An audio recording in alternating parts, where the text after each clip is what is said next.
तो डेवलपमेंट की एक और शानदार सी वीडियो में आप सभी का स्वागत है। इसके पहली वाली वीडियो में हमने बात की थी मार्जिन की एंड पैडिंग की, एंड इसे हमने प्रैक्टिकली करके देखा भी था।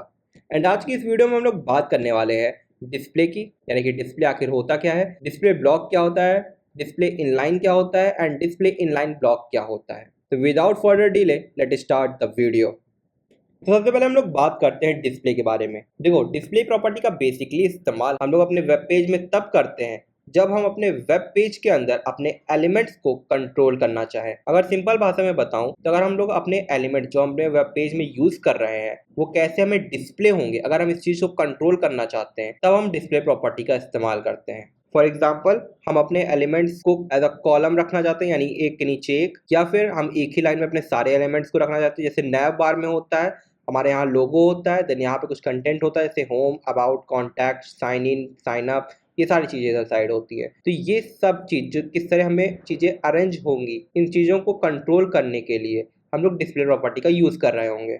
ओके, नाउ हम लोग बात करते हैं डिस्प्ले ब्लॉक। अब देखो, डिस्प्ले तो हमारी प्रॉपर्टी हो गई सीएसएस की, एंड जो ब्लॉक है ये इस डिस्प्ले की एक वैल्यू है। एंड अगर हम बात करें ये करता क्या है, तो सुनो, जब भी हम डिस्प्ले के अंदर ब्लॉक का इस्तेमाल करते हैं तो जिस भी एलिमेंट के ऊपर हम लोग ये प्रॉपर्टी यूज कर रहे होते हैं वो एलिमेंट अपनी पूरी विड्थ लेता है ऑफ इट्स कंटेनर। नहीं समझ आया? कोई बात नहीं। देखो, तुम्हारी मान लो ये एक स्क्रीन है तुम्हारी। ओके, नाउ अगर यहाँ पे तुम एक डिव टैग बनाते हो तो div tag by default display block होता है। मैंने तुम्हें पहले भी एक बार एक्सपेरिमेंट करके दिखाया था यहाँ पर प्रैक्टिकल करके कि जब भी तुम डिव लिखते हो, जब हमने इसके ऊपर पीछे बैकग्राउंड कलर डाला था तो बैकग्राउंड कलर जो है वो एंड तक चला गया था। भले हमारा कंटेंट इतनी ही जगह पे लिखा हुआ था बट वो क्या है, वो एंड तक जाएगा, यानी कि वो अपनी एक फुल विड्थ ले रहा होगा। एंड अगर तुम्हें अभी भी समझ नहीं आ रहा है देन कोई प्रॉब्लम नहीं है, जब इसे अभी प्रैक्टिकली करके देखेंगे देन आपको अच्छे से ये समझ आ जाएगा। नाउ जब हम लोग डिस्प्ले ब्लॉक का इस्तेमाल करते हैं तो जो नेक्स्ट एलिमेंट होता है वो हमेशा नई लाइन से ही स्टार्ट होता है। एंड अगर हम लोग इसकी सिंटैक्स के बारे में बात करें तो सबसे पहले तो हमें अपने सेलेक्टर को चुनना होगा, देन पैरेंथेसिस, देन तुम्हें लिखना होगा डिस्प्ले जो हमारी प्रॉपर्टी है, देन कॉलन, एंड उसके बाद फिर लिखना होगा ब्लॉक जो कि हमारी यहाँ डिस्प्ले की एक वैल्यू है। ओके, नाउ अब इसको एक बार प्रैक्टिकली करके देख लेते हैं। नाउ अब हम आ गए अपने VS कोड पे। यहाँ पे देखो, मैंने पहले से कुछ चीज़ें डिफाइन करके रखी हैं। सबसे पहला तो यहाँ पे मैंने एक डिव टैग बनाया है जिसके अंदर मैंने कुछ प्रॉपर्टीज दी हैं। जैसे कि मैंने यहाँ पे अपने जो डिव टैग है उसमें इसका बैकग्राउंड कलर रेड कर दिया है, साथ ही में मैंने अपने बॉडी कलर को ब्लैक कर दिया है, एंड यूनिवर्सल सेलेक्टर में हमने अपनी मार्जिन को 0 कर दिया है। एंड इसको अगर हम लोग गो लाइव करके देखें तो आप देख पाओगे कि अभी कुछ इस तरह से बनकर आ रहा है। अब यहाँ पे आप नोटिस करो, हमने यहाँ पे डिव लिखा। ओके, एंड अभी मैंने आपको बताया कि डिव जो होता है हमारा वो बाय डिफॉल्ट डिस्प्ले ब्लॉक होता है, जिसके कारण आप यहाँ पे देख पा रहे हो कि हमने भले ही इसके अंदर छोटा सा कंटेंट लिखा है, यानी कि हेलो ही लिखा है, बट ये पूरा जो है ये स्टार्टिंग से एंडिंग तक पूरी फुल विड्थ ले रहा है, एंड इसी को हम लोग कहते हैं डिस्प्ले ब्लॉक। एंड अगर इसके नीचे मैं एक और मान लीजिए डिव बना दूं, मान लीजिए यहाँ पे लिखता हूँ मैं नैव, डिव का नाम देता हूँ, एंड इसके अंदर मैं कंटेंट डाल देता हूँ like the video. Okay, and इसको मैं कुछ बेसिक प्रॉपर्टीज दे देता हूँ। मान लीजिए मैं इसको प्रॉपर्टी देता हूँ, इसका मैं बैकग्राउंड कलर जो है वो कर दे ब्राउन। ओके, एंड अब मैं चल के अगर मैं देखूँ तो आप यहाँ पे देख पा रहे हो कि ये जो हमने लाइक द वीडियो लिखा है ये अब नेक्स्ट लाइन से आ रहा है, ये उसी लाइन में नहीं आ रहा है। एंड ऐसा क्यों हो रहा है? क्योंकि यहाँ पे बाय डिफॉल्ट डिस्प्ले ब्लॉक हो रहा है। ओके, नाउ हम लोग बात करते हैं अपनी अगली प्रॉपर्टी की जो कि है डिस्प्ले इन लाइन। देखो, जैसे डिस्प्ले ब्लॉक में वो बाय डिफॉल्ट पूरी विड्थ ले रहा था, सेम यहाँ पर इन लाइन में हम लोग जितना कंटेंट लिखते हैं वो केवल उतनी ही विड्थ लेता है। यानी कि अगर हमने यहाँ पे स्पैन टैग बनाया एंड इसके अंदर हमने लिखा, स्पैन टैग ही नहीं, अगर मैं कहूँ कि अगर आपने यहाँ पे डिव टैग भी बनाया और उसको प्रॉपर्टी दी अपनी डिस्प्ले इन लाइन एंड उसके अंदर आपने लिखा लाइक द वीडियो या सब्सक्राइब द चैनल, कुछ भी आपने लिखा, देन अगर आप उसमें बैकग्राउंड कलर लगाओगे तो वो केवल उतने में ही जितने आपने कंटेंट लिखा है उतनी ही विड्थ में शो होगा। ओके, इसके बाद मैं प्रैक्टिकली करके आपको दिखा भी देता हूँ।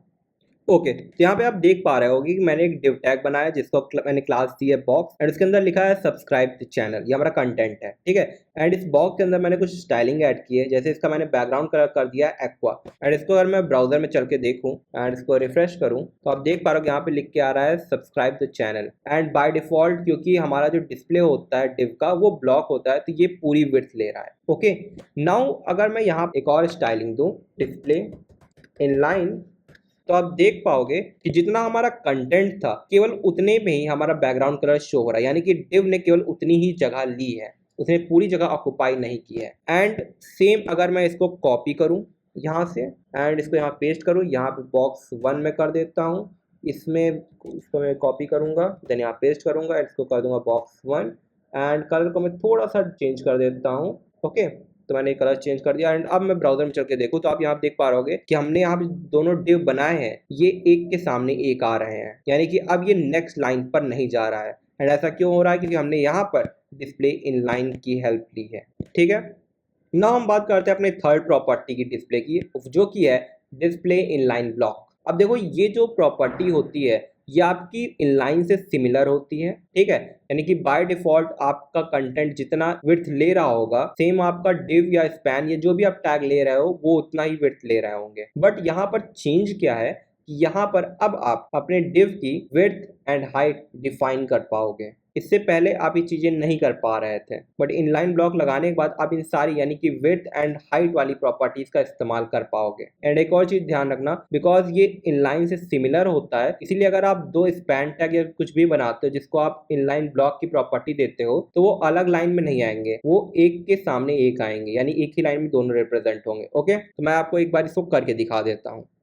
ओके, तो हम लोग वापस से आ गए अपने VS कोड के अंदर एंड यहाँ पे मैंने दो डिव टैग बनाए हैं एंड इनके अंदर मैंने क्लासेस दिए हैं box 2 and box 3। Okay, and content हमारा पहले वाला ये subscribe the channel. Okay, now अब मैंने इन दोनों बॉक्सेस के अंदर कुछ स्टाइलिंग ऐड की है। जैसे एक बॉक्स का मैंने कलर जो कर दिया वो ग्रीन कर दिया है एंड दूसरे बॉक्स का कलर मैंने पिंक कर दिया है। ठीक है, एंड साथ ही में मैंने यहाँ पे डिस्प्ले की प्रॉपर्टी दी है जो कि इनलाइन ब्लॉक दोनों में। ओके, अगर मैं ब्राउजर में चल के आपको दिखाऊं तो देखो कुछ इस तरह दिख रहे हैं। अभी हमने क्योंकि इसमें हाइट एंड विड्थ कुछ नहीं ऐड की है, इसलिए हमें डिस्प्ले इनलाइन की तरह ही ये शो हो रहे हैं। ओके, नाउ अगर मैं यहाँ पे हाइट एंड विड्थ इसकी ऐड कर दूं, मान लो मैं बॉक्स 2 के अंदर हाइट को ऐड कर देता हूँ। ठीक है, यहाँ पे मैं हाइट ऐड करता हूँ 30 पिक्सल्स। ठीक है, तो आप देख पाओगे इसकी हाइट जो है 30 पिक्सल्स हो गई। अगर मैं इसकी हाइट कर देता हूँ 50 पिक्सल्स, इसकी हाइट और भी ज़्यादा बढ़ जाएगी। ओके, बट अगर मैं इस हाइट 50 पिक्सल को यहाँ से कॉपी करता हूँ एंड इसको बॉक्स 1 जिसको हमने प्रॉपर्टी दी थी इनलाइन की, अगर इस यहाँ पे पेस्ट करता हूँ तो आप देखोगे यहाँ पे कोई भी चेंज नहीं आएगा। एंड ऐसा इसलिए है because display block and display inline के अंदर